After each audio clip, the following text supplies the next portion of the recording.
नलिनी कोहली जी, पहले शुरुआत आपसे ही करते हुए, आपको लग रहा है कि राम का नाम एक बार फिर से भारतीय जनता के काम आने वाला है?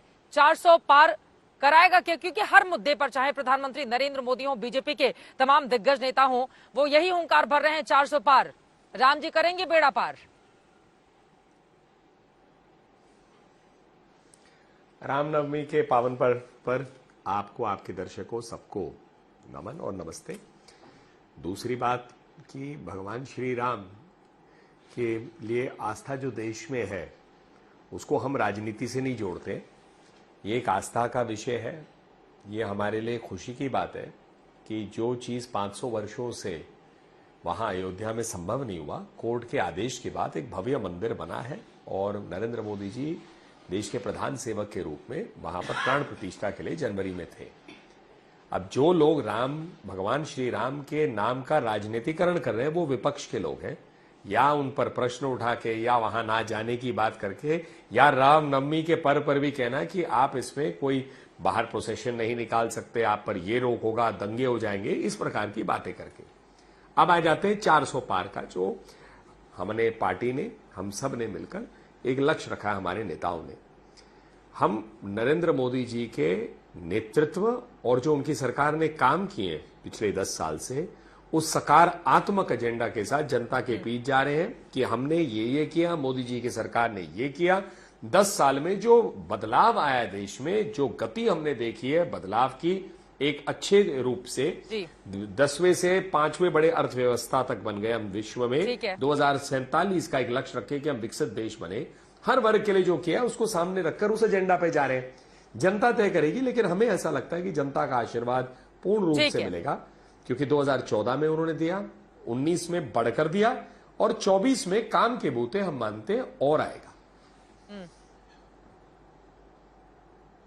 आशुतोष जी, सीधे आपके पास आते हुए, बार बार बीजेपी के नेताओं की ओर से बहिष्कार की भी बात कही जा रही है कि कैसे जब भगवान श्री राम का भव्य मंदिर बनकर तैयार हुआ, आमंत्रण पत्र दिया गया तो विपक्षी नेताओं की ओर से बहिष्कार कर दिया गया। हर मंच से, पूरब से पश्चिम, उत्तर से दक्षिण, प्रधानमंत्री नरेंद्र मोदी की ओर से राम का नाम लिया जा रहा है। ये विपक्षी दलों को परेशान करेगा क्या? या फिर राहुल गांधी ने आज इसी गाजियाबाद से जो हुंकार भरी है कि 150 के अंदर ही सिमट जाएगी बीजेपी, उसमें ज्यादा दम दिखाई देता है? आशुतोष जी, देखिए, मुझे लगता है कहीं ना कहीं भारतीय जनता पार्टी गलती कर रही है, क्योंकि अभी जो सीएसडीएस का सर्वे आया है, उस सीएसडीएस के सर्वे में स्पष्ट तौर पर यह है कि राम मंदिर निर्माण का मुद्दा जो है वो, उस पर लोगों का ध्यान बहुत कम है। सिर्फ 8% लोग हैं। जो महंगाई और बेरोजगारी का प्रश्न है वो बहुत ऊंचाई पर है। तो एक सवाल तो यही खड़ा होता है कि आखिर भारतीय जनता पार्टी को राम मंदिर निर्माण को इतना बड़ा मुद्दा बनाने की कोशिश क्यों कर रही है? क्या ऐसा तो नहीं कि बेरोजगारी से लोगों का ध्यान हटाना चाहती है, महंगाई से ध्यान हटाना चाहती है, और उसके साथ साथ वो भ्रष्टाचार से लोगों का ध्यान हटाना चाहती है? क्योंकि इन तीनों मसलों पर जब सर्वे में सवाल पूछा गया तो ये कहा गया कि महंगाई भी पिछले 5 सालों में बढ़ी है, बेरोजगारी भी पिछले 5 सालों में बढ़ी है, भ्रष्टाचार भी पिछले 5 सालों में बढ़ी। तो एक प्रश्न तो इसी बात को लेकर ये कि 10 साल हो गए हैं, और 10 साल के बाद कोई भी सरकार हो, कितनी भी मजबूत सरकार हो, कितने भी बड़े नेता हो, उनके खिलाफ एक एंटी इनकम्बेंसी दिखाई पड़ रही है। और अगर आप इस बात का अगर हिसाब देखना भी चाहते हैं तो जितने भी सर्वे आ रहे हैं उसमें स्पष्ट तौर पर यह बात कही जा रही। दूसरा प्रश्न है, मैं तो इस बात को लेकर बहुत हैरान हूं कि आखिर इलेक्शन कमीशन चुप क्यों है? क्योंकि जो मॉडल कोड ऑफ कंडक्ट है उसके मुताबिक आप राजनीति में चुनाव के दौरान मंच से कहीं भी आप धर्म के नाम पे वोट मांगते हुए नहीं देख सकते, और ये क्लियर कट वायलेशन है। हमने देखा था किस तरीके से भारतीय जनता पार्टी ने कर्नाटक के अंदर बजरंगबली को मंच से बोला गया। धर्म के नाम पर वोट कहाँ मांगा है? चित्रा जी, अगर आप मुझे बोलने नहीं नरेंद्र मोदी जी ने वोट मांगा है। नहीं, चित्रा जी, अगर आप मुझे बोलने नहीं देंगे तो बहुत दिक्कत हो जाएगी ना। फिर तो जिस तरीके से चुनावी मंचों पर बजरंगबली की जय से शुरुआत की थी कर्नाटक में, आपको याद है ना अच्छी तरीके से? क्या ये मॉडल कोड ऑफ कंडक्ट का उल्लंघन है या उल्लंघन नहीं है? हाँ, ये बात अलग है कि इलेक्शन कमीशन अगर सरकार का एक डिपार्टमेंट बन जाए तो बात बिल्कुल अलग है। मैं उसमें, क्योंकि ऐसे ही मसलों के ऊपर बाला साहब ठाकरे के ऊपर कोर्ट का फैसला आया था, और उनकी जो चुनाव में हिस्सा लेने की जो अधिकार था वो उनसे फॉरफिट, उनसे छीन लिया गया था। ये कोर्ट का फैसला। आज की तारीख में खुलेआम अगर धर्म के नाम पे वोट मांगा जाए या इस तरीके का प्रचार करने की कोशिश की जाए और इलेक्शन कमीशन खामोश रहे तो बड़े गंभीर सवाल खड़े करता है। मेरा स्पष्ट तौर पे मानना है कि राम के नाम पे वोट मांगने से भारतीय जनता पार्टी को कोई फायदा होने वाला नहीं है।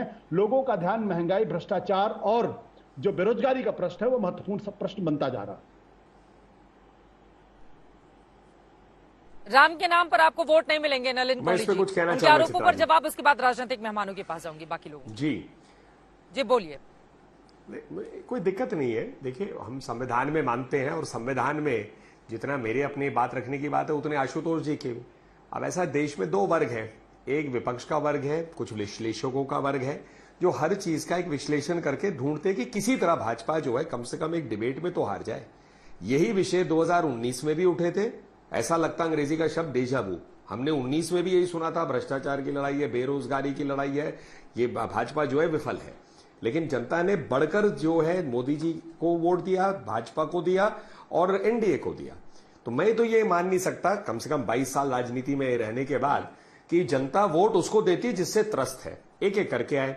भ्रष्टाचार के खिलाफ अगर कोई लड़ाई लड़ रहा है तो वो मोदी जी और उनकी सरकार। रोज एक ही आरोप लगता है कि भाई भ्रष्टाचारी कहते हैं कि ये लड़ाई क्यों लड़ी जा रही है। बेरोजगारी की बात करते तो ना तो हम बात करते हैं उसके कि 26 करोड़ लोग हटके ऊपर आ गए हैं, पॉवर्टी लाइन से ऊपर, गरीबी की मात्रा लाइन से ऊपर। ये नहीं देखते कि 1.25 लाख जो है आज देश के अंदर में रजिस्टर्ड स्टार्टअप है, 600 ऐसे डिस्ट्रिक्ट से। तो देश के अंदर में जो महंगाई की बात करते हैं, सबसे कम महंगाई किसी भी 10 साल में किसी सरकार की रही तो मोदी जी की सरकार में रहा, जो 12%, 13%, 9%, 8%, 14% जो हमेशा रहता था कांग्रेस यूपीए के सरकार में, वो लोग भूल गए। आज 6% को ज्यादा बोलते हैं, 6% में नियंत्रित जो चल रहा है। तो इसीलिए मैं मानता हूं कि ठीक है, ये एक बन सकता है एजेंडा, विपक्ष चाहेगा, जनता तय करेगी और हमें पूर्ण विश्वास है कि आशीर्वाद मिलेगा जो हमने सकारात्मक काम किए 10 साल में। नवल किशोर जी, ठीक है, वो अपने कामों के आधार पर भी लोगों से वोट मांगने की बात कर रहे हैं और कह रहे हैं जनता का आशीर्वाद मिलेगा। लेकिन आपसे सीधा सवाल घनश्याम तिवारी जी मेरा ये है, क्योंकि इसके पहले 2017 की राजनीति में भी दो लड़कों को हमने पूरे उत्तर प्रदेश में चुनाव प्रचार करते हुए देख लिया था। उसका रिजल्ट क्या रहा था ये आप बखूबी जानते हैं। 2019 में बहन जी के साथ बुआ बबुआ वाली लड़ाई भी हमने देखी थी, बीजेपी के खिलाफ दोनों एकजुट कैसे थे और बीजेपी को हराने का दम भर रहे थे। 2024 में आखिर ऐसा क्या हो गया जिसके बाद आपको लग रहा है कि भारतीय जनता पार्टी पूरे देश में 150 के भीतर सिमट जाएगी और यूपी में गाजियाबाद से गाजीपुर तक उसका सुपड़ा साफ हो जाएगा? ऐसा क्या कर दिया है सपा और कांग्रेस ने मिलकर? भय प्रगट कृपाला दीन दयाला कौशल्या हितकारी, हर्षित महतारी मुनि मनहारी, अद्भुत रूप बिघारी बिचारी। इन शब्दों के साथ रामनवमी के पावन अवसर पर सभी को, आपको दर्शकों को, आपको को पैनलिस्ट को, सभी को नमस्कार। 2-3 बातें महत्वपूर्ण हैं जो भारतीय जनता पार्टी के लिए इस समय सबसे बड़ी दुविधा है। वो ये है कि समूची पार्टी में सिर्फ प्रधानमंत्री जी हैं जो उनके स्टार प्रचारक हैं, और ऐसे में दुविधा ये है कि जब जनता के बीच में ये स्पष्ट हो गया है कि बेरोजगारी सबसे बड़ा मुद्दा है, जहां पर आईएलओ की रिपोर्ट कहती है कि हमारे देश में 83% युवा बेरोजगार हैं। महंगाई सबसे बड़ा मुद्दा है, जहां पर आम आदमी, गरीब आदमी वो और गरीब हुआ है, उसकी कमर टूट गई है। 50 रुपए पेट्रोल और 500 रुपए सिलेंडर देने वाली पार्टी ने 100 रुपए पेट्रोल, 1000 रुपए सिलेंडर किया, और लोगों को डर लगता है कि अगर ये गलती से चुन लिए गए तो यही सिलेंडर 2000 का हो जाएगा और यही पेट्रोल 200 रुपए का हो जाएगा। तीसरी बात कि भ्रष्टाचार, जिसमें प्रधानमंत्री जी हमेशा पाक साफ दिखाई देते थे। जब भारतीय जनता पार्टी के पूर्व राष्ट्रीय प्रवक्ता डॉक्टर प्रभाकर, जो कि वित्त मंत्री जी के पति भी हैं, उन्होंने भी कहा कि इलेक्टोरल बॉन्ड दुनिया का सबसे बड़ा घोटाला है। 10 साल में भारतीय जनता पार्टी को 13,000 करोड़ का चंदा मिला है, जो इनको 70 सालों में नहीं मिला और तमाम पार्टियों को जोड़कर 70 सालों में नहीं मिला। जो पार्टी 10 साल सत्ता में रहने के बाद 13,000 करोड़ का चंदा बटोर ले, यहाँ पे वित्त मंत्री मंच से कहें कि भारतीय जनता पार्टी में सबका स्वागत है, भ्रष्टाचारी हो उसका स्वागत है। ये कुछ तस्वीरें हैं जो कि अखबारों में पब्लिश हुई। जनसत्ता में कौन कौन से नेता हैं जो भारतीय जनता पार्टी में जब शामिल होते हैं तो उनके भ्रष्टाचार के मामले गायब हो जाते हैं। ये वो व्यक्ति हैं जिनके नाम पर शराब घोटाला चला जा रहा है, जिसमें अरविंद केजरीवाल तो जेल में है, लेकिन इसके एक किंग पिन के पिता भारतीय जनता पार्टी के सहयोगी के रूप में तेलुगु देशम पार्टी की तरफ से लोकसभा के लिए 400 पार का नारा का दम भर रहे हैं, प्रत्याशी बने हुए हैं।